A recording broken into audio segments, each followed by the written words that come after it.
नमस्कार। प्राइम समाचारमा स्वागत छ। म सरोज कोइराला। म दृष्टिवाणी धेताल। सुरु गरौं अहिलेसम्मका प्रमुख समाचारबाट। स्थानीय तहको निर्वाचनलाई लिएर सरकार र आयोग आमुने सामुने। गठबन्धनको निर्णयप्रति आयोगको आपत्ति। वैशाखमा मिति तोक्न दबाव। अर्को चैत्रमा गर्ने नेपालको दाबी। नेपालमा झन बढ्यो भ्रष्टाचार। राजनीतिक आडमा लेनदेन र कमिसन। कर्मचारी तन्त्रमा घुसखोरी। कानुनी छिद्रता जताततै भ्रष्टाचार मौलाउँदै सुधारको प्रयास शून्य। एकै दिन 12,800 जनामा कोरोना संक्रमण। कोरोना परीक्षण सर्वसुलभ बनाएको स्वास्थ्य मन्त्री खतिवडाको दाबी। जोर बिजोरले पनि भिडभाड घटेन। सिटामोल तत्काल देऊ। भोलि 19 सिटका लागि राष्ट्रिय सभाको निर्वाचन हुँदै सत्ता गठबन्धन क्लिन स्वीपको तयारीमा। एमालेलाई अस्तित्व जोगाउनै सकस। मतदानका लागि सबै प्रक्रिया पूरा भएको जानकारी। दलहरूभित्र विवाद चुलिदो। काङ्ग्रेसमा निर्वाचनलाई लिएर द्वैधार। माओवादीले अझै पदाधिकारी चयन गर्न सकेन। महासचिवमा महाभारत। जसपामा उपेन्द्र र बाबुरामको द्वन्द्व। इन्डोनेसियाको पश्चिमी पपुवा स्थित एक रात्रि क्लबमा द्विपक्षीय भिडन्त। कम्तीमा 19 जनाको मृत्यु। बाहिर पार्किङ गरी राखिएका सवारी साधनमा समेत आगजनी। र त्रिभुवन आर्मी क्लब 20औं संस्करणको हरारा गोल्ड कप फुटबल प्रतियोगिताको सेमिफाइनलमा प्रवेश। ट्रे स्टार क्लब 1-0 गोलले पराजित।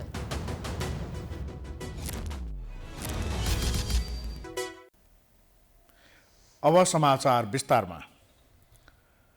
विभिन्न बहानामा स्थानीय तहको निर्वाचनको मिति घोषणा गर्न आलटाल गरिरहेको सरकारलाई निर्वाचन आयोगले स्थानीय निर्वाचनको मिति छिटो घोषणा गर्न एकपटक फेरि दबाब दिएको छ। मंगलबार प्रेस विज्ञप्ति जारी गर्दै निर्वाचन आयोगले सरकारको ध्यानाकर्षण गराएको हो। एक रिपोर्ट।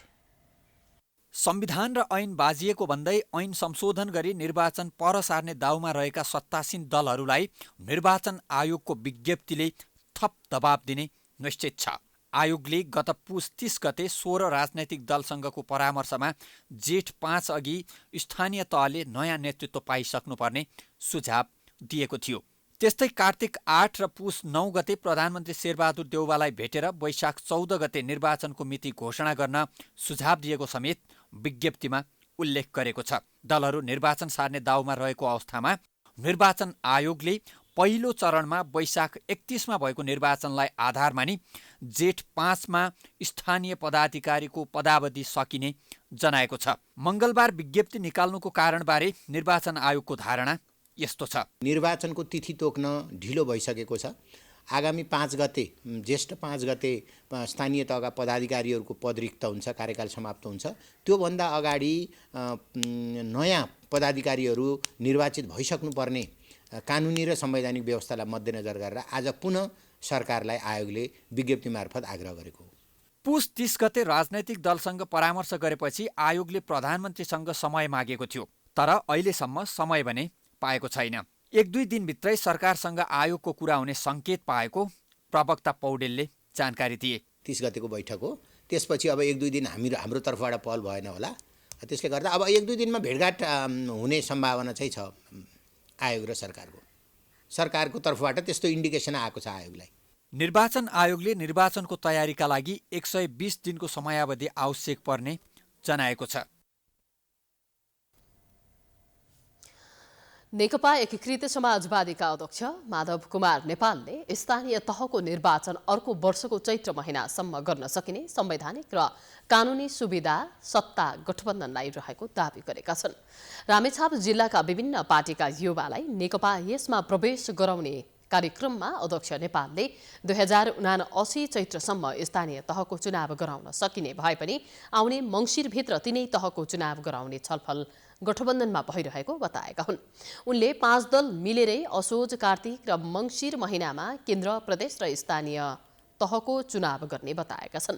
अध्यक्ष नेपालले 2074 असोज 7 गते स्थानीय तहको अन्तिम मत परिणाम आएकाले त्यसैलाई आधार मानेर अर्को चैत्रसम्म चुनाव गर्नुपर्ने बताए।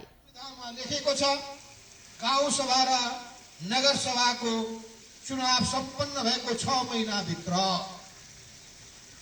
यदि असोजमा चुनाव सम्पन्न भएको छ भने त्यसको 6 महिना चैतसम्ममा 2079 को चैतसम्ममा चुनाव गर्नुपर्छ। तर अहिले संविधानमा गाउँसभा र नगरसभाको चुनाव सम्पन्न भएको 5 वर्ष पुगेको 6 महिनाभित्र अर्को चुनाव गराउने व्यवस्था रहेकाले एमालेको वितण्डाको अर्थ नरहेको अध्यक्ष नेपालको भनाइ छ। वैशाखमा हुनुपर्ने चुनाव नगर्ने गठबन्धनको निर्णयप्रति विरोध भइरहँदा अध्यक्ष नेपालले तीनै तहको चुनाव गरेर संविधानको रक्षा गर्ने जिकिर गरेका हुन्।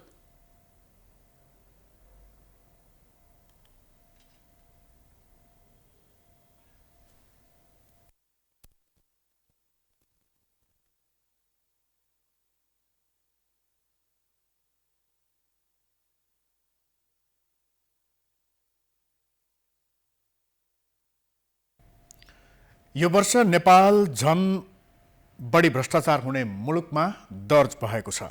अघिल्लो वर्ष र यो वर्ष नेपालले एउटै स्कोर प्राप्त गरेपछि सूक्ष्म रूपमा अध्ययन गर्दा भ्रष्टाचार झन बढेको हो। पार्टीगत भागबण्डामा मात्रै सबै क्षेत्रमा काम हुनु, न्याय क्षेत्रमा दोहोरो व्याख्या, कर प्रशासन र आयात निर्यातका क्रममा घुसखोरी जस्ता गतिविधि झन बढेपछि नेपाल अझै भ्रष्ट मुलुकमा गनिन पुगेको छ। नेपालको सुशासनको स्तर झन खस्किएको छ। एक रिपोर्ट। भ्रष्टाचार विरुद्ध ओकालत गर्दै आएको ट्रान्सपरेन्सी इन्टरनेसनल नेपाल टीआईले मंगलबार सार्वजनिक गरेको करप्सन पर्सेप्सन इन्डेक्स अर्थात् भ्रष्टाचार अवधारणा सूचकाङ्कका आधारमा नेपालमा सुशासनको अवस्था झन खस्किएको देखाएको छ।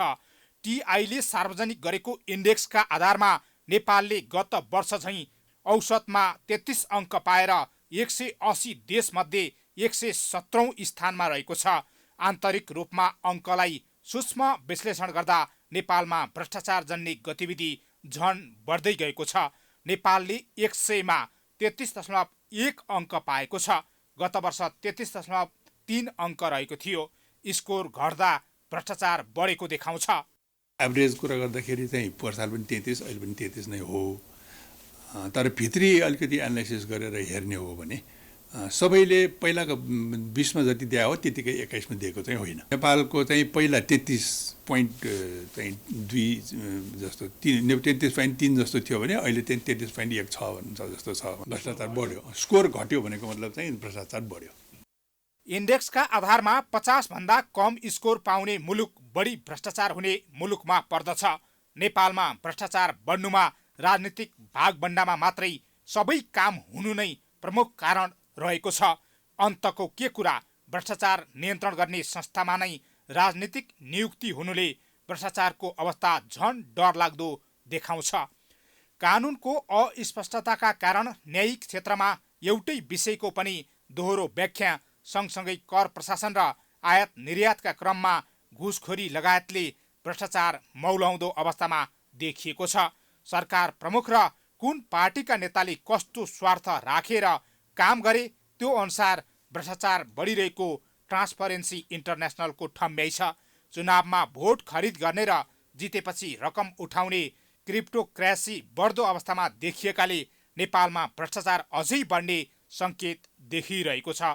अब त जसरी कमाए पनि पैसा टन्न हुनेलाई सम्मान गर्ने विद्वान हो भन्ने सामाजिक मान्यता बढ्दै जाँदा भ्रष्टाचारलाई मलजल हुन थालेको गलत परम्परा डरलाग्दो रूपले अगाडि बढेको ट्रान्सपरेन्सीको ठहर छ। जुन चाहिँ संस्थाहरूले भ्रष्टाचार चाहिँ विरुद्ध काम गर्दछ तिनीहरूको पनि नियुक्तिमा राजनीतिक भागभण्डा भयो।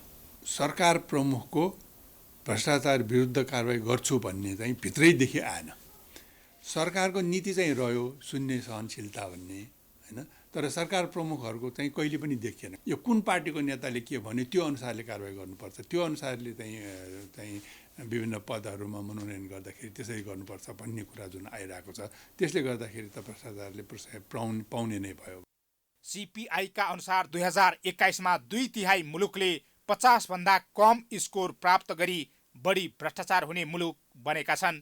यसपालिको सर्वेक्षणमा परेका 180 मुलुकमध्ये डेनमार्क, फिनल्यान्ड र न्युजिल्यान्डले 88 अङ्क पाएर राम्रो सुशासन भएको मुलुक बनेका छन्। दक्षिणी सुडानले 11 अङ्क मात्रै पाएर सबैभन्दा बढी भ्रष्टाचार व्याप्त मुलुक बनेको छ। जुनसुकै देशमा नागरिक हक अधिकार कमजोर रहेसम्म भ्रष्टाचार झन बढ्दै जाने विज्ञहरूको विश्लेषण छ। त्यसैले नागरिकलाई सुसूचित गर्नु नै भ्रष्टाचार नियन्त्रण गर्ने पहिलो उपाय हुनेछ। प्राइम टाइम्स एचडीका लागि क्यामेरामा राजेश दाहालका साथ हरिशरण नेउपाने, काठमाडौँ। स्थानीय चुनाव सार्ने विषयलाई लिएर सरकारको नेतृत्व गरिरहेको नेपाली कांग्रेस पार्टीभित्रै कडा विरोधका बीच रहेको छ। प्रधानमन्त्री एवं नेपाली कांग्रेस सभापति शेरबहादुर देउवाले पार्टीमा कुनै छलफल नगरेर एक्लै महत्त्वपूर्ण राजनीतिक निर्णय गर्न खोजेको भन्दै नेपाली कांग्रेसको संस्थापन इतर समूहले विरोध जनाएको हो।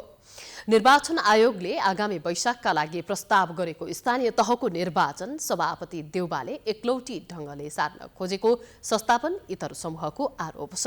यस्तै सत्तारूढ गठबन्धनद्वारा कांग्रेस पार्टी चलाउन खोजिएको भन्दै इतर समूहले आपत्ति जनाएको छ। एक रिपोर्ट। सत्तारूढ गठबन्धनले निर्वाचन ऐन संशोधन गरेर वैशाखका लागि प्रस्तावित स्थानीय तहको निर्वाचन सार्न लागेको भन्दै नेपाली कांग्रेसको संस्थापन इतर समूहले रोष प्रकट गरेको छ। सोमबार संस्थापन इतर समूहको नेताहरू शेखर कोइराला, महामन्त्री गगन थापा, अर्जुन नरसिंह केसी, डाक्टर चन्द्र भण्डारी, डाक्टर रामशरण महत, डाक्टर मिनेन्द्र रिजाल लगायतको भर्चुअल बैठकले पार्टीको संस्थागत र नीतिगत निर्णयभन्दा बाहिर गएर सत्ता गठबन्धनको निर्णय लाद्ने काम पार्टी सभापति शेरबहादुर देउवाले गरेको आरोप लगाउँदै 5 दलीय गठबन्धनले कांग्रेस पार्टी चलाउन खोजेको आरोप लगाएका छन्। यसलाई आफूहरूले नस्वीकार्ने उनीहरूको धारणा छ। राष्ट्रिय आवश्यकता, गठबन्धनलाई जोगाउने आवश्यकता र गठबन्धनभित्रको संयोजन गर्नुको निम्ति गर्नुपर्ने कामहरू त पार्टीभित्र छलफल हुनु पर्यो नि। पार्टीका नाममा 2 जना 3 जना चाहिँ नि संयन्त्रमा बसेर पार्टीभित्रै प्रवेश नगरिकन यत्रो गम्भीर नीतिगत कुराहरूलाई चाहिँ नि पार्टीलाई छायामा अथवा पराश्रित बनाउने खालको जुन कुरा भयो, यो पार्टी पद्धतिकै विरोधको कुरा हो, यो लोकतन्त्रकै विरोधको कुरा। हामी त्यसलाई स्वीकार गर्दैनौँ। हिजोको हाम्रो निर्णय त्यही हो। सरकार सञ्चालनमा बाधा अड्काउ फुकाउनका लागि बनाइएको समन्वय समितिबाटै सबै निर्णय गर्न खोजेको प्रति कटाक्ष गर्दै संस्थापन इतर समूहले गठबन्धन सुपर पार्टी नभएको स्पष्ट पारेको छ। त्यसलाई नमान्ने जानकारी दिँदै संस्थापन इतर समूहका नेताहरूले कांग्रेसमा विधिहीनता हुन नदिने दाबी गरे। सभापति देउवाले एकलौटी ढंगले पार्टी सञ्चालन गर्न खोजेकोले अविलम्ब केन्द्रीय कार्य समितिको बैठक बोलाई केन्द्रीय कार्य सम्पादन समिति गठन गर्न संस्थापन इतरको माग छ। संविधान पढ्दाखेरि त्यसको अक्षरमा कहाँ खोट छ र त्यसलाई कसरी प्रयोग गर्ने भन्दा पनि त्यसको अक्षर र भावना सहित चाहिँ नि पढ्नुपर्छ र त्यो तदनुरूप लागू पनि गर्नुपर्छ। अब के छ भनेदेखि काम चलाऊ अथवा केयरटेकरको रूपमा संविधानले केन्द्रीय सरकारको केन्द्रीय स्तरमा व्यवस्था गरेका छ, प्रदेश स्तरमा व्यवस्था गरेका छ, तर गाउँ स्तरमा त छैन। गाउँ स्तरको जो हाम्रा संस्था छन् जसलाई संवैधानिक रूपले नै त्यो एउटा स्थानीय सरकारको रूपमा त्यो गठित छ, त्यसलाई चाहिँ नि शून्यतामा राख्नुहुन्न भन्ने संविधानको मनसा हो। सभापति देउवा पक्षका नेताहरूले भने संस्थापन इतर समूहको निर्णयलाई चुनौती दिँदै जिम्मेवार नेताहरूले समस्या उत्पन्न गर्नुभन्दा समाधानको विकल्पसहित अगाडि आउनुपर्ने बताएका छन्। सभापति देउवा सत्ता गठबन्धन र प्रमुख प्रतिपक्षी दल नेकपा एमालेलाई समेत मिलाउँदै सरकारको काममा बढी व्यस्त रहनु परेको हुनाले पार्टीको काममा कम समय दिनुपर्ने बाध्यता आइपरेको उनीहरूको तर्क छ। निर्वाचनबारे संविधान र कानुन बाजिएको विषयलाई पार्टीभित्रका सबै नेताहरू मिलेर कसरी हल गर्ने भन्नेतिर एकसाथ अगाडि बढ्नुपर्ने संस्थापन पक्षको धारणा छ। अब पार्टी सभापतिज्यू र प्रधानमन्त्री एउटै व्यक्ति हुनुहुन्छ, त्यसकारणले गर्दा अहिले अलिकति सरकारको काममा बढी फोकसिङ भएको हो। किनभने निर्वाचन लगायत केही कुराहरू राष्ट्रिय राजनीति र राष्ट्रिय महत्त्वका विषयहरूमा उहाँ बढी छलफलमा केन्द्रित हुनु भएको छ। त्यसकारणले गर्दाखेरि पार्टीको कतिपय कुराहरू ध्यान दिन नसक्नु भएको हुनसक्छ। तर मलाई लाग्छ त्यो राष्ट्रिय राजनीतिको एउटा चरण पार भइसकेपछि पार्टीभित्रको धेरै इस्युहरू पार्टीभित्रको आन्तरिक मिटिङमै छलफल हुन्छ जस्तो लाग्छ। अचानक स्थानीय निर्वाचनको विकल्प खोज्ने गठबन्धनको निर्णय पार्टी र लोकतन्त्रका लागि घातक हुने असन्तुष्ट नेताहरूको भनाइ छ। स्थानीय, प्रदेश र प्रतिनिधि सभा निर्वाचनमा कांग्रेस एक्लै चुनावमा जाने कि गठबन्धन सहित जाने लगायतका विषयमा छलफल गर्न पनि तत्काल पार्टी बैठक बोलाउन नेताहरूको माग छ। प्राइम टाइम्स एचडीका लागि हरिशरण तिमल सिन्हाको रिपोर्ट। पछिल्लो 24 घण्टामा 12,008 जनामा कोरोना पुष्टि भएको छ। सोही अवधिमा 8 जनाको मृत्यु भएको छ। स्वास्थ्य तथा जनसङ्ख्या मन्त्रालयका अनुसार पछिल्लो 24 घण्टामा 25,909 जनामा परीक्षण भएको थियो। सोही अवधिमा 3,040 जना निको भएका छन्। यससँगै देशभर कोरोनाका सक्रिय सङ्क्रमितको सङ्ख्या 88,934 पुगेको छ। हाल देशभर कोरोना सङ्क्रमितको कुल सङ्ख्या पिसिआर विधिबाट भएको परीक्षणमा 9,27,880 र एन्टिजेन विधिबाट भएको परीक्षणमा 1,17,754 जना पुगेको छ। सङ्क्रमितमध्ये 8,27,279 जना निको भएका छन् भने 11,337 जनाको मृत्यु भएको छ। त्यस्तै पछिल्लो 24 घण्टामा थपिएका नयाँ सङ्क्रमित मध्ये आधाभन्दा बढी काठमाडौँ उपत्यकामा फेला परेका छन्। काठमाडौँमा 4,875, ललितपुरमा 782 तथा भक्तपुरमा 515 जना सङ्क्रमित थपिएका हुन्। काठमाडौँमा 41,633, ललितपुरमा 9,668 तथा भक्तपुरमा 5,581 जना सक्रिय सङ्क्रमित रहेका छन्। उपत्यका बाहिर मोरङ जिल्लामा 442, सुनसरीमा 291, काभ्रेपलाञ्चोकमा 212, कास्कीमा 311, बाँकेमा 121, रूपन्देहीमा 223 र कैलालीमा 167 जना सङ्क्रमित थपिएका छन्।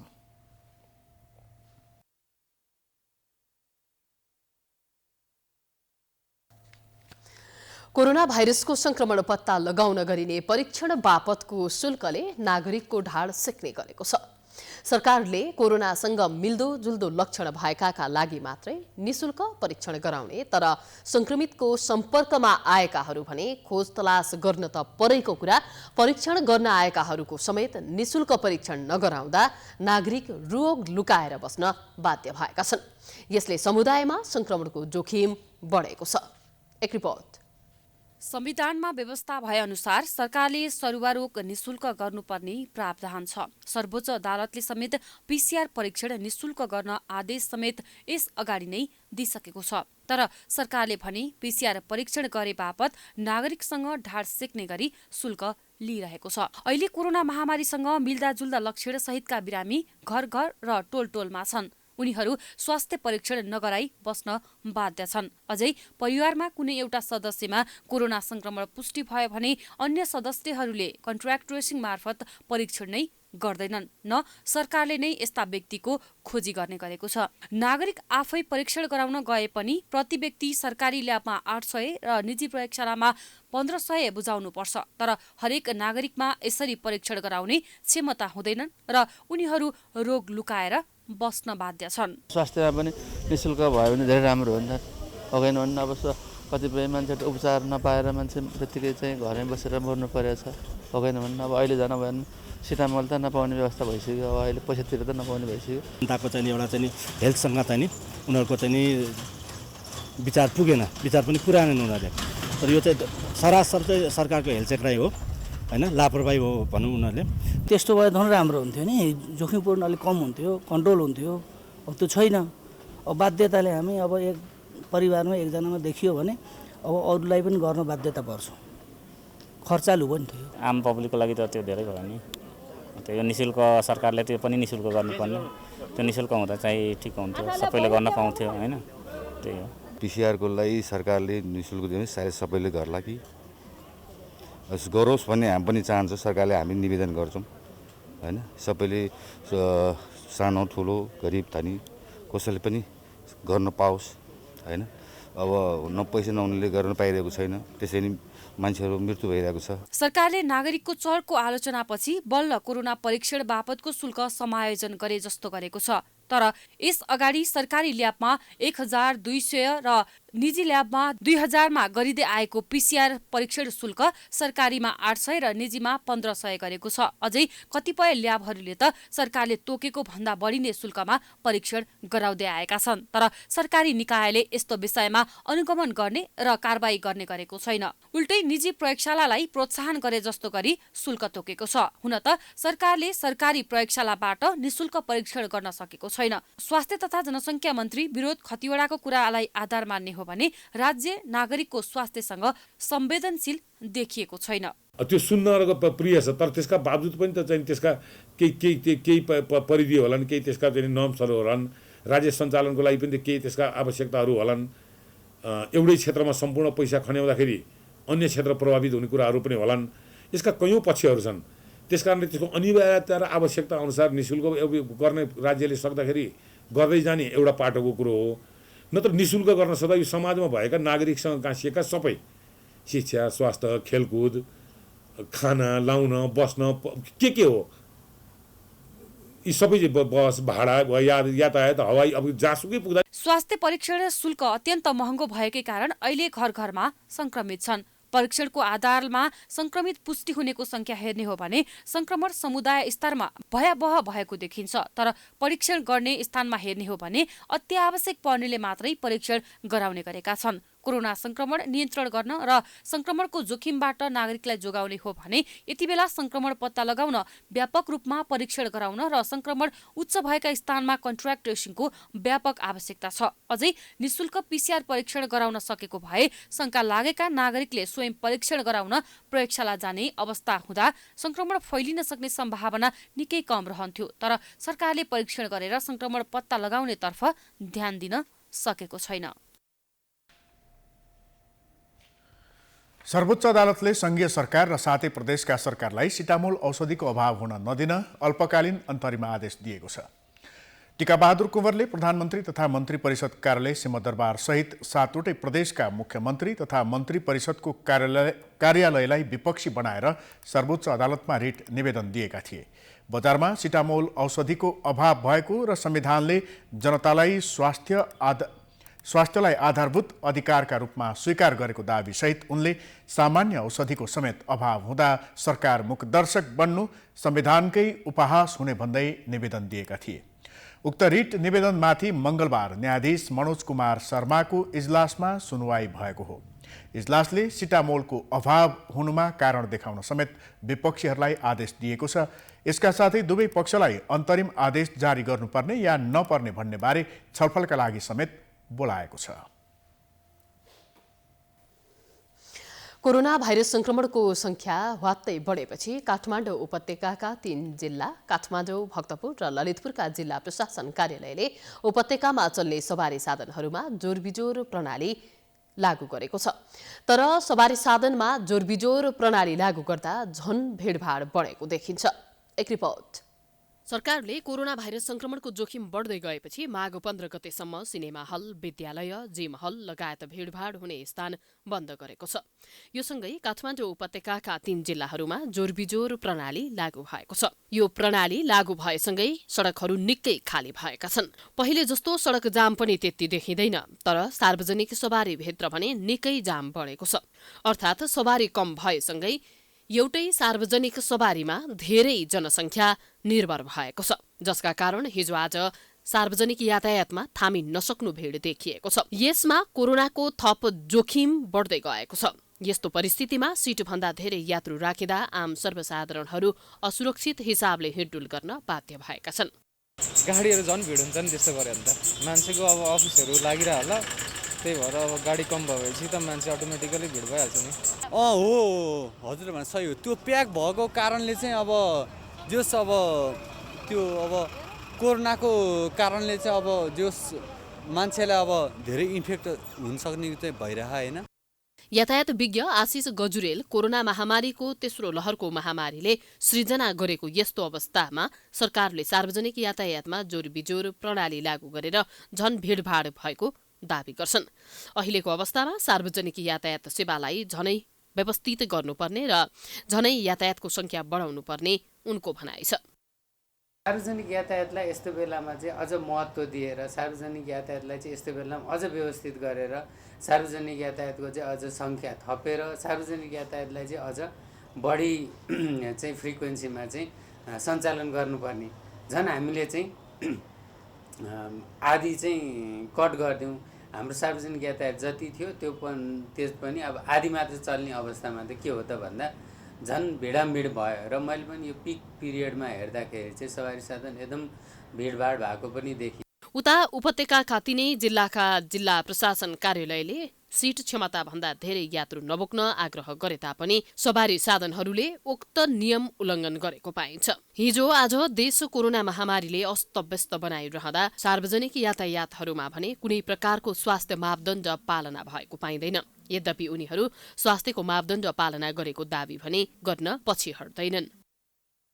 धेरै हुन्छ, अफिस टाइमतिर धेरै नै हुन्छ। अब नचढाउँ भने अब बिचरा सबैले जानुपर्ने हुन्छ, अब टाइममा पुग्नुपर्ने हुन्छ, गाह्रो हुन्छ। त्यही भएर अब चढाउनै पर्छ, के गर्ने। अब नचढाउँदा हामीलाई पनि थाहा छ नि, नचढाउनु त मन छ, के गर्ने। अब सबैले हतार हुन्छ, जानुपर्ने हुन्छ। सार्वजनिक यातायात प्रयोगकर्ताको संख्या यथावतै रहँदा यातायातको संख्या भने घटेको छ। यसले त झन संक्रमणको जोखिम बढाइरहेको छ। सवारी साधनको संख्या घटे पनि यात्रुहरू कोचाकोच गरी यात्रा गरिरहेका छन्। यसका कारण संक्रमणको जोखिम झनै थपिएको छ। यस विषयमा सम्बन्धित निकायले समयमै यसतर्फ ध्यान पुर्याउन आवश्यक देखिएको छ। क्यामेरामा आशिष खनालका साथमा दीक्षा गौतमको रिपोर्ट। समाचारको सिलसिला जारी छ, हामी विश्रामपछि आउँछौं। बाँकी समाचारको साथमा विश्रामपछि स्वागत छ। अब बाँकी समाचार। निर्वाचन आयोगले बुधबार हुने राष्ट्रिय सभाको मतदानको सम्पूर्ण तयारी पूरा भएको जनाएको छ। बुधबार हुने मतदानका लागि आगामी फागुन 20 गतेबाट रिक्त हुन लागेको 19 सिटका लागि 43 जना चुनावी मैदानमा रहेका छन्। प्रदेश 1 मा 3, मध्य प्रदेशमा 2, बागमतीमा 2, गण्डकीमा 3, लुम्बिनीमा 3, कर्णालीमा 3 र सुदूरपश्चिम प्रदेशमा 3 गरी जम्मा 19 पदका लागि निर्वाचन हुन लागेको निर्वाचन आयोगले जनाएको छ। 7 प्रदेशका 8 मतदान स्थलमा 14 मतदान केन्द्र मार्फत मतदान गराइनेछ, जसअनुसार प्रदेश 1 मा 2 र अरू प्रदेशमा 1-1 वटा मतदान स्थल छन्। आयोगका प्रवक्ता शालिग्राम शर्मा पौडेलले मतदानको सम्पूर्ण तयारी पूरा भएको र बुधबार बिहान 9 बजेदेखि 3 बजेसम्म हुने जानकारी दिए। उनले निर्वाचन सकिएपछि आवश्यक प्रक्रिया सकेर मतगणना सुरु हुने बताए। 3 बजेपछि केही प्रक्रियागत कुराहरू, मुचुल्का लगायतका प्रक्रियागत कुराहरू पुरा गरिसकेपछि त्यसपछि निर्वाचन अधिकृतले राख्ने सर्वदलीय बैठक राखेर मतगणना सम्बन्धी केही छलफलहरू दलहरूका बीचमा अथवा उम्मेदवारहरूका बीचमा ती छलफल गरेपछि मतगणना कार्य सुरु हुन्छ। फागुन 20 गतेबाट नेकपा एमालेका 8, नेकपा एकीकृत समाजवादीका 4, नेकपा माओवादी केन्द्रका 4 र नेपाली कङ्ग्रेसका 3 राष्ट्रिय सभा सदस्यको पदावधि सकिँदैछ। सदस्यको पदावधि सकिनु 35 दिन अघि नै निर्वाचन गर्नुपर्ने व्यवस्था अनुसार मतदान हुन लागेको हो। मतदान मार्फत 7 महिला, 3 दलित, 2 अपाङ्गता भएका तथा अल्पसंख्यक र 7 अन्य समूह गरी 19 जना चुनिनेछन्। सत्तारूढ गठबन्धनले अमेरिकी सहयोग परियोजना मिलेनियम च्यालेन्ज कर्पोरेसन MCC बारे अन्य दलसँग छलफल गर्न र थप अध्ययन गर्न, त्यसै गरी टुङ्गोमा पुग्न 3 सदस्यीय कार्यदल बनायो। तर उक्त कार्यदलको अहिलेसम्म बैठक बस्न सकेको छैन। अझै अहिले त कार्यदलमा भएका सदस्यमाथि नै प्रश्न उठ्न थालेको छ। एक report. Millennium challenge corporation MCC बारे गठबन्धनभित्र नै फरक मत देखिएपछि गठबन्धन सरकारले MCC अध्ययनका लागि 3 सदस्यीय कार्यदल नै गठन गर्यो। गत पुस 4 गते गठन भएको कार्यदलमा नेकपा एकीकृत समाजवादीका वरिष्ठ नेता झलनाथ खनाल, सञ्चार तथा सूचना प्रविधि मन्त्री ज्ञानेन्द्र बहादुर कार्की र नेकपा माओवादी केन्द्रका नारायण काजी श्रेष्ठ रहेका छन्। कार्यदललाई उक्त सम्झौता अध्ययन गर्ने, अन्य दलसँग परामर्श गर्ने लगायतका अधिकार दिइएको थियो। तर उक्त कार्यदलको बैठक अहिलेसम्म औपचारिक ढङ्गले बस्न सकेको छैन। अझै कार्यदलमा रहेका सञ्चार तथा सूचना प्रविधि मन्त्री ज्ञानेन्द्र बहादुर कार्की तिनै मन्त्री हुन् जो 2074 सालमा अर्थमन्त्री रहेका बेला अमेरिका गएर उक्त सम्झौता कार्यान्वयनको लागि हस्ताक्षर गरेका थिए। त्यतिबेला सम्झौता सही छ भनेर सम्झौता गरे पनि अहिले फेरि सम्झौता अध्ययन गर्ने नाममा तिनै मन्त्री सम्मिलित कार्यदल गठन गर्नु सरकारको देखाउने दाँत मात्र भएको विश्लेषण गर्न थालिएको छ। पूर्व परराष्ट्र मन्त्री समेत रहेका नेकपा एमालेका उपमहासचिव प्रदीप गेवालीले जसले अमेरिका गएर सम्झौता गर्यो उसैलाई कार्यदलमा राख्न उचित नहुने जिकिर गरेका छन्। यो सरकारको जिम्माको कुरा हो। सरकार कस्तो छ? उही ज्ञानेन्द्र बहादुर कार्की मेरो मित्र पनि हुनुहुन्छ, नाम लिनुपर्ने किन भयो भने उहाँको पदको निम्ति मैले नाम लिएको। अर्थमन्त्री हुँदा एकदम ठिक थियो भनेर उहाँले सही गर्नुहुन्छ। सरी, उहाँले सुन्नुभयो भने व्यक्तिगत रूपमा भनेको नभन्नु होला, मैले त्यो पदलाई भने हो। आज संसार मन्त्री हुनुहुन्छ अनि कार्यदल बनाउनुहुन्छ, ठिक थियो कि थिएन भनेर। यो तमासा देशले यस्तो तमासाले अन्तर्राष्ट्रिय जगतमा नेपालको छवि के हुन्छ? तत्कालीन समयमा निरन्तर रूपमा एमसीसीलाई जसरी पनि पारित गर्नुपर्छ भन्ने नेपाली काङ्ग्रेस अहिले गठबन्धनमा सामेल भएपछि भने सेलाउँदै गएको छ। उता एमसीसीकै पक्षमा रहेको नेकपा एमाले अहिले आफ्नो दाउ छोपिरहेको छ। सरकारको धारणा आएपछि मात्र आफ्नो धारणा बाहिर ल्याउने उसको तयारी छ। यता सरकारले भने कार्यदल गठन गरेझैँ गर्नु बाहेक अर्को कुनै कदम चालेको छैन। यो सरकारको जिम्माको कुरा हो। सरकारले पहिले पार्लियामेन्टमा ल्याओस् न त। पार्लियामेन्टमा ल्यायो भने एमाले साथ दिन्छ। त्यसपछि एमाले साथ दिनु जे भन्नुपर्छ त्यति बेला भन्छौँ, पार्लियामेन्टमा भन्छौँ। यसरी सरकारले कति बेला दलसँगको सहमति, कति बेला थप अध्ययन भन्दै सम्झौता अलपत्र बनाइरहँदा अन्तर्राष्ट्रिय समुदायमा नेपालको छवि धुमिल हुने खतरा बढ्दै गएको छ। एमसीसीकै कारणले गर्दा चीनले नाकाबन्दी जस्तो व्यवहार गर्न थालेको, अन्तर्राष्ट्रिय सहयोग नआएको विश्लेषण समेत हुन थालेको छ। अध्यक्षमा पुष्पकमल दाहाल प्रचण्डलाई चुनेर स्थगित भएको माओवादी केन्द्रको केन्द्रीय समितिको बैठक आगामी माघ 27 गते बोलाइएको छ।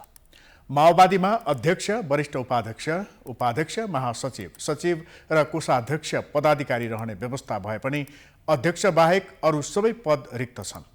पदाधिकारीमा अब को आउला भन्ने चासो बढेको छ। एक रिपोर्ट। 8 दिन लामो महाधिवेशन आयोजना गर्दा समेत माओवादी केन्द्रको नेतृत्वले सम्पूर्ण कार्यकर्ताको भावना बुझ्न सकेनन्। पार्टीमा टिके प्रथालाई निरन्तरता दिँदै प्रचण्डले महाधिवेशनको हलमा केन्द्रीय सदस्यको नामलाई वाचन गरे। प्रचण्डको लिस्टलाई प्रतिनिधिहरूले ताली पिटेर समर्थन जनाए। पुस 11 देखि सुरु भएको 8औं महाधिवेशनमा 8 दिन लगातार प्रचण्डले आफैलाई टिको लगाएर अध्यक्ष घोषणा गर्दै महाधिवेशन स्थगित गरेका थिए। अध्यक्ष प्रचण्डसहित शीर्ष नेतामा कोरोना संक्रमण देखिएपछि 22 पुस यता 15 पदाधिकारी चयनको विषयमा अनौपचारिक छलफलसम्म हुन सकेको छैन। माघ 27 गते बोलाइएको बैठक पश्चात सहमतिमै पदाधिकारी चयन हुने नेता लीलामणि पोखरेल बताउँछन्। हामीले म्याक्सिमम सहमतीय प्रणालीलाई चाहिँ नि अहिले लैजानुपर्छ भन्ने हाम्रो यति बेलाको धारणा हो। अब सहमतीय प्रणालीमा जाँदाखेरि निर्वाचन अथवा मतदान हुँदै हुन्न, गर्ने हुन्न भन्ने चाहिँ त होइन। मतदान पनि हुन सक्दछ कुनै परिस्थितिमा। तर हामीले यो अधिकतम मात्रामा हामी के विश्वास छौँ भने सहमतीय प्रणालीबाट नै पदाधिकारीको छनौट हुन्छ। नारायण काजी श्रेष्ठलाई वरिष्ठ नेता बनाउने तयारी माओवादीको छ। उपाध्यक्षमा कृष्णबहादुर महरा, पम्फा भूषाल, मातृका यादव, गिरिराजमणि पोखरेल, लीलामणि पोखरेल, देव गुरुङ, हरिबोल गजुरेलको सम्भावना बलियो छ। अध्यक्ष पछिको कार्यकारी पद महासचिवका लागि आकांक्षी बीचको सङ्घर्ष भने पेचिलो हुने भएको छ। महासचिवमा जनार्दन शर्मा, वर्षमान पुन मुख्य दावेदारका रूपमा देखिएका छन्।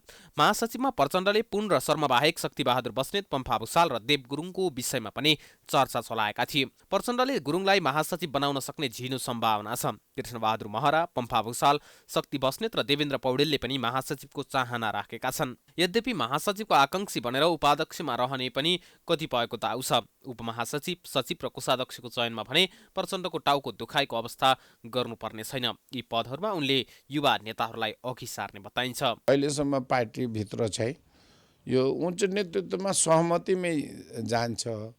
प्रत्याशीहरू पनि एकजनाको सट्टा 2-3 जना छन्। त्यसैले अब त्यो प्रत्याशीहरू भयो भने एक किसिमको भोटिङ पनि भोटिङ हुँदैन भन्न पनि सकिन्न। तर मलाई अहिलेसम्म के लाग्छ, अहिलेसम्म पार्टीको यो जति यो भनौँ मैले बुझ्छु या जति अहिले देखिरहेको छु त्यसमा के छ भने सहमतिको आधारमा नै तपाईँको यो तिनै खास गरेर पदाधिकारी, स्थायी समिति र पोलिट ब्युरोको चयन हुन्छ। माओवादी नेताहरू अहिले प्रचण्डको प्रस्ताव कुरेर बसेका छन्। प्रतिस्पर्धाबाट निर्वाचित हुने भन्दा पनि प्रचण्डबाट आउने सूचीबाट पदाधिकारी हुन खोजेका कारण पनि आन्तरिक र अनौपचारिक छलफल हुन सकेको छैन। माओवादी केन्द्रले विधानमा 1 वरिष्ठ सहित 7 उपाध्यक्ष, 1 महासचिव, 2 उपमहासचिव, 3 सचिव र 1 कोषाध्यक्षको प्रावधान गरेको छ। विधान अनुसार महाधिवेशनले केन्द्रीय कमिटी बनाउँछ भने केन्द्रीय कमिटीले पदाधिकारीको टुङ्गो लगाउँछ। संसदको 5औं ठूलो दल जनता समाजवादी पार्टी जसपाभित्र विवाद चर्किएको छ। पार्टी अध्यक्ष उपेन्द्र यादव र संघीय परिषद अध्यक्ष बाबुराम भट्टराई बीच तिक्तता बढेको छ। यादवले एकलौटी गरेको भन्दै भट्टराई पक्ष आफू बलियो भन्ने रणनीति लिएपछि गुटबन्दी चुलिएको हो। एक रिपोर्ट। जसपाको विधानमा 2 अध्यक्ष रहने व्यवस्था छ। महन्त ठाकुर नयाँ पार्टीमा लागेपछि जसपाको एउटा अध्यक्ष पद रिक्त छ। त्यसमा आफूलाई लैजानुपर्ने भट्टराईको दाबी छ। उनी पक्षधर नेताहरू भट्टराईलाई अर्को अध्यक्षको जिम्मेवारी दिएर यादवको हैसियतमा राख्न चाहन्छन्। तर यादव पक्षधर नेताहरू भने भट्टराईलाई त्यो पद नदिनका लागि विधान संशोधन गरेर एउटा अध्यक्षको व्यवस्था गर्नुपर्ने पक्षमा देखिएका छन्, जसका कारण नै विवाद छताछुल्ल भएको हो। त्यसो त सरकारमा सहभागी हुने बेलादेखि नै अध्यक्ष यादवले एकलौटी निर्णय गर्न थालेको असन्तुष्ट नेताहरू बताउँछन्। राष्ट्रिय सभाको निर्वाचनका लागि समेत उम्मेद्वार चयनमा यादवले एकलौटी गरेको भट्टराई पक्षका नेताहरू दाबी गर्छन्। अध्यक्ष यादवले निर्णय गर्दा पार्टीमा सामूहिक रूपमा छलफल नगर्ने र आफू खुसी निर्णय गर्ने गरेको भट्टराई पक्षका नेताहरूको दाबी छ। तर त्यो दाबीलाई भने यादव पक्षका नेताले स्वीकार गर्दैनन्। यादव निकट मानिने प्रकाश अधिकारीले पार्टीमा अहिलेसम्म भएका सबै निर्णयहरू एकमतले नै भएको दाबी गर्छन्। यदि फरक मत आए पनि लोकतान्त्रिक विधि भएका कारण त्यस्तो कुनै विवाद नभएको उनको दाबी छ। शक्ति सङ्घर्षकै सवाल जस्तो त हामी देखिराखेका छैनौँ, किनभने पार्टीमा हरेक निर्णय अहिलेसम्म हामीले एकमतले नै गर्ने निर्णय गरेका छौँ, एकमतले नै निर्णय हुने गरेका छन्। त्यस कारणले शक्ति अहिलेसम्म त्यस्तो प्र्याक्टिसमा आइपुगेको अवस्था देखिँदैन। झन् शक्ति सङ्घर्षको कुरा चाहिँ मलाई अहिले त्यस्तो अवस्था सिर्जना भएको महसुस भइराखेका छैन। जसपामा अध्यक्ष उपेन्द्र यादव र संघीय परिषद अध्यक्ष डाक्टर बाबुराम भट्टराई पक्षबीच आन्तरिक सङ्घर्ष सुरु भएसँगै कुन पक्ष कति बलियो भन्ने हिसाब किताब पनि सुरु भएको छ। माघ 12 गते हुने राष्ट्रिय सभा निर्वाचन सकिए लगत्तै दुवै पक्षले पार्टीमा आफ्नो दाबी प्रस्तुत गर्ने बताइएको छ। हालसम्म संसदीय दलमा जसपाका अध्यक्ष उपेन्द्र यादव बहुमतमा देखिन्छन्। त्यस्तै 35 सदस्यीय कार्यकारिणी समितिमा पनि डाक्टर भट्टराई पक्षका 9 जना मात्रै छन्। त्यसैले भट्टराई यति बेला यादव पक्षका केही नेतालाई आफ्नो पक्षमा तान्ने प्रयासमा छन्। उता अशोक राईलाई पनि आफ्नो पक्षमा पार्नको लागि दुवै समूहले मेहनत गरिरहेको छ। तर पहिले यादव पक्ष मानिने मन्त्री समेत रहेका महेन्द्र राय यादव भने विधानअनुसार समावेशी सिद्धान्तको आधारमा अगाडि बढ्न नेतृत्वमा छलफल अगाडि बढेको दाबी गर्छन्। उनले अब सामूहिक नेतृत्वमा नै जानुको विकल्प नभएको बताएका छन्। अहिले जो कुराहरू के छ भने हाम्रो विधानमा जुन व्यवस्था छ, हाम्रो पार्टी नै अब यो समावेशी नेतृत्व सामूहिक नेतृत्वमा चल्ने, त्यो कुराहरू पार्टीभित्र बाहेक छलफल भइरहेको छ। छलफल अहिले यो राष्ट्रिय सभाको चुनावपछि यसमा हामी सबैजना होइन बसेर छलफल गरेर टुङ्ग्याउँछौँ। अहिले पनि हाम्रो पार्टीमा अहिले 3 जना नेता हुनुहुन्छ। अशोक राई हुनुहुन्छ, उपेन्द्र यादव हुनुहुन्छ, बाबुराम भट्टराईजी हुनुहुन्छ। यो समावेशी चरित्रको नेतृत्व हो नि त। नेता यादवको भनाइलाई आधार मान्ने हो भने अब दुई अध्यक्षमा उपेन्द्र यादव र डाक्टर बाबुराम भट्टराई तथा संघीय परिषद अध्यक्षमा अशोक राईलाई अगाडि सारिने तयारी छ। तर यसमा सहमति जुट्छ या शक्ति सङ्घर्षले अझै स्थान पाउँछ, त्यो भने हेर्न बाँकी नै छ। संस्कृति पर्यटन तथा नागरिक उड्डयन मन्त्री प्रेम बहादुर आलेले नेपाल भारत मैत्री पशुपति धर्मशाला ठेक्का विवादमा मुछिएका कसैलाई पनि नछाड्ने प्रतिबद्धता दोहोर्याएका छन्। छानबिन समितिको प्रतिवेदनले दोषी ठहर्याएका कसैलाई पनि नछाड्ने बताएका मन्त्रीले नारायण हिटी दरबार सङ्ग्रहालय ठेक्का प्रक्रियाका दोषीलाई पनि कारबाही हुने बताएका छन्। एक रिपोर्ट। भारत सरकार समेतको लगानीमा 34 करोड रुपियाँमा निर्माण गरिएको धर्मशाला 2076 सालमा 10 वर्षका लागि बतास समूहलाई भाडामा दिइएको थियो। पशुपति क्षेत्रमा 17 रोपनी क्षेत्रफलमा फैलिएको उक्त जग्गा भाडामा दिँदा ऐन नियम मिचिएको आशंकासहित संस्कृति पर्यटन तथा नागरिक उड्डयन मन्त्री प्रेम बहादुर आलेले छानबिन समिति गठन गरेका थिए। मन्त्री आलेको निर्देशनमा पुस 23 गते पशुपति विकास कोषका कोषाध्यक्ष नारायण प्रसाद सुवेदीको संयोजकत्वमा गठन भएको छानबिन समितिले पुस 30 गते प्रतिवेदन पेश गरेको थियो। छानबिन समितिले ठेक्का प्रक्रियामा अनियमितता भएको ठहरसहित पुस 30 गते उक्त प्रतिवेदन पेश गरेको थियो। तर मन्त्री आलेलाई कोरोना भएकाले समितिले मन्त्रालयका सचिव महेश्वर नेउपानेलाई प्रतिवेदन बुझाएको थियो। मन्त्री आले कोरोनाबाट मुक्त भएसँगै मङ्गलबार मन्त्रालयमा छानबिन समितिका प्रतिनिधि, पशुपति विकास कोषका पदाधिकारी र मन्त्रालयका कर्मचारीहरूको बैठक राखी उक्त प्रतिवेदनले दोषी ठहर गरेका कसैलाई पनि नछाड्ने बताएका हुन्। आज यो प्रतिवेदनलाई कार्यान्वयन गर्ने भनेर आज बैठक बस्यो पशुपति क्षेत्र विकास कोषको, र बैठकबाट यो प्रतिवेदनलाई कार्यान्वयन गर्ने, आवश्यक छानबिन गर्ने र जो दोषी छन् त्यसलाई कारबाही गर्ने र यो धर्मशाला जुन चाहिने यो सम्झौता भएको छ यसलाई रद्द गर्ने गरी प्रक्रिया अगाडि बढाउने भनेर यो निर्णय पनि भएको छ। मन्त्री भएपछि आफूले गरेको कामलाई कतिपयले मन्त्रीको स्टन्टको रूपमा चित्रित गरेको बताउँदै मन्त्री आलेले आफूले कुनै किसिमको स्टन्टका लागि नभई सुधारका लागि काम गरेको र सुधारको कामले निरन्तरता पाउने बताए। कतिपयले त भन्ने पनि गरेका छन् नि स्टन्ट मन्त्री भन्ने गरेका छन्, तर यो स्टन्ट त होइन नि। यो त मेरो ड्युटी हो। होइन मैले जो जिम्मेवारी पाएको छु त्यो मैले पुरा गरिराखेको छु। अब यसलाई कसैले स्टन्ट भनेका छन्, कसैले बतासले पैसा नदिएका कारणले प्रेम आलेले यस्तो गरिराखेका छन् आरोप लगाएका छन्। ती तत्त्वहरूलाई म देखाउन चाहन्छु। जसरी मैले यो जिम्मेवारी प्राप्त गरेको छु, म आफ्नो जिम्मेवारीबाट 1 इन्ची 1 रत्तीभर पनि कतै नचाहिने डुलमुलाएर मैले काम अगाडि गर्छु। त्यस्तै लुम्बिनी विकास कोषको गुरु योजनामा परेको जग्गा संसारा वेलनेस रिसोर्टलाई दिएको विषयलाई पुष्पति धर्मशाला र नाराढिटी संग्रहालयको केससँग जोडेर हेर्न खोजिएको प्रति पनि मन्त्री आलेले आपत्ति जनाए। उद्योगी सुरज वैद्यकी छोरी सबाना वैद्य बस्नेतको उक्त कम्पनीलाई प्रक्रिया पुर्याएरै जग्गा उपलब्ध गराइएको मन्त्री आलेको जिकिर छ। मन्त्री आलेले एकल निर्णयको आधारमा सबै प्रक्रिया मिचेर उक्त जग्गा जिम्मा लगाउन खोजेको आरोप लागिरहेको अवस्थामा आलेले उक्त जमिन जिम्मा लगाउँदा सबै प्रक्रिया पूरा गरिएको स्पष्ट पारेका हुन्। पूर्णता पाउनको लागि हामी करिब 81% हामी मास्टर प्लान हाम्रो कम्प्लिट भइसकेको छ। अब त्यो बिना चाहिँ हाम्रो मास्टर प्लान कम्प्लिट नहुने भएकोले विगतदेखि जस्तो परम्परा चलिआएको थियो त्यही अनुसार चाहिँ हामीले त्यसलाई अगाडि बढाएको हो। त्यो अन्यथा कुरा होइन। त्यसलाई चाहिँ यहाँ धर्मशालासित चाहिँ धर्मशालाको तुलनामा यसरी दियो भनेर आरोप लगाउनु अथवा चाहिँ तपाईँको चाहिँ यो हाम्रो नारायणहिटी सङ्ग्रहालयसित जोड्नु भनेको त्यो व्यर्थ हो। त्यसको कुनै अर्थ छैन। त्यो हाम्रो मास्टर प्लान बमोजिम हामीले दिएको थियो। आफूलाई स्टन्ट मन्त्री भनिएकोमा कडा आपत्ति जनाएका मन्त्रीका कामहरू स्टन्टका लागि हुन् अथवा उनले दाबी गरे चाहिँ सुधारका लागि, त्यो भने उनका यसपछिका गतिविधिले प्रमाणित गर्दै जानेछन्। समाचारको सिलसिला अझै जारी छ। हामी विश्रामपछि आउँछौँ। समाचारको साथमा विश्रामपछि स्वागत छ। अब अन्तर्राष्ट्रिय समाचार।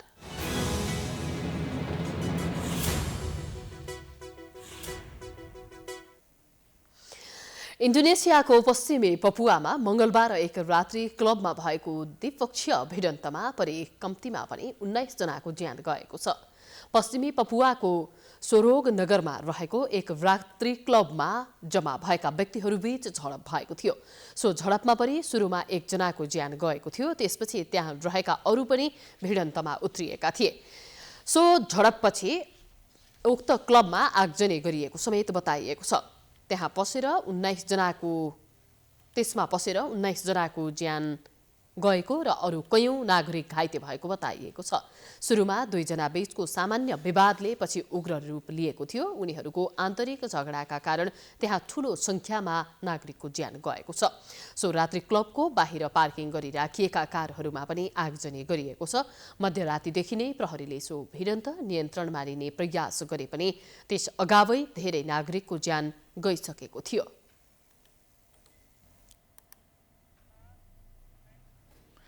अब खेलकुद समाचार।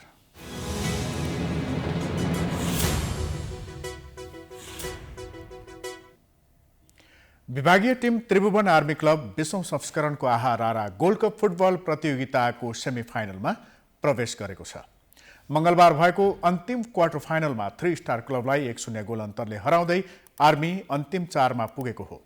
पोखरा रङ्गशालामा आर्मीलाई जित दिलाउन राजीव गुरुङले गोल गरेका थिए। खेलको 70औं मिनेटमा राजीवले गरेको एक मात्र गोल नै निर्णायक बन्यो। 3 स्टारका डिफेन्डरको गल्तीमा जर्ज प्रिन्स कार्कीको पासमा उनले गोल गरेका हुन्। अब सेमिफाइनलमा आर्मीले मनाङ मर्स्याङ्दी क्लबसँग प्रतिस्पर्धा गर्नेछ। 5 पटकको च्याम्पियन 3 स्टार भने बाहिरिएको छ। मनाङ नेपाल पुलिस क्लबलाई 2-0 गोल अन्तरले हराउँदै अन्तिम 4 मा पुगिसकेको छ। सहारा क्लब पोखराको आयोजनामा जारी प्रतियोगितामा कुल 10 टिमको सहभागिता रहेको छ।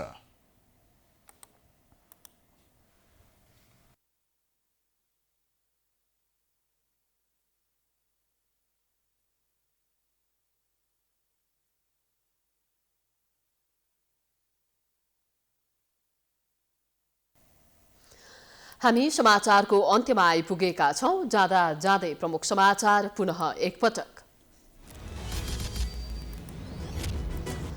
स्थानीय तहको निर्वाचनलाई लिएर सरकार र आयोग आमुने सामुने। गठबन्धनको निर्णयप्रति आयोगको आपत्ति। वैशाखमै मिति तोक्न दबाव। अर्को चैत्रमा गर्ने नेपालको दाबी। नेपालमा झन बढ्यो भ्रष्टाचार। राजनीतिक आडमा लेनदेन र कमिसन। कर्मचारी तन्त्रमा घुसखोरी। कानुनी क्षेत्रमा जताततै भ्रष्टाचार मौलाउँदै सुधारको प्रयास शून्य। एकै दिन 12,008 जनामा कोरोना संक्रमण। कोरोना परीक्षण सर्वसुलभ बनाएको स्वास्थ्य मन्त्री खतिवड़ाको दाबी। जोर बिजोरले पनि भिडभाड घटेन, सिटामोल तत्काल देऊ। भोलि 19 सिटका लागि राष्ट्रिय सभाको निर्वाचन हुँदै सत्ता गठबन्धन प्लेन स्विपको तयारीमा, एमालेलाई अस्तित्व जोगाउनै सकस, मतदानका लागि सबै प्रक्रिया पूरा भएको जानकारी। दलहरूभित्र विवाद चुलिदो, काङ्ग्रेसमा निर्वाचनलाई लिएर द्विधार, माओवादीले अझै पदाधिकारी चयन गर्न सकेन, महासचिवमा महाभारत, जसपामा उपेन्द्र र बाबुरामको युद्ध। इन्डोनेसियाको पश्चिमी पपुवा स्थित एक रात्रि क्लबमा द्विपक्षीय भिडन्त, कम्तीमा 19 जनाको मृत्यु, बाहिर पार्किङ गरी राखिएका सवारी साधनमा समेत आगजनी। र त्रिभुवन आर्मी क्लब 20औं संस्करणको हरारा गोल्ड कप फुटबल प्रतियोगिताको सेमिफाइनलमा प्रवेश, 3 स्टार क्लब 1-0 गोलले पराजित।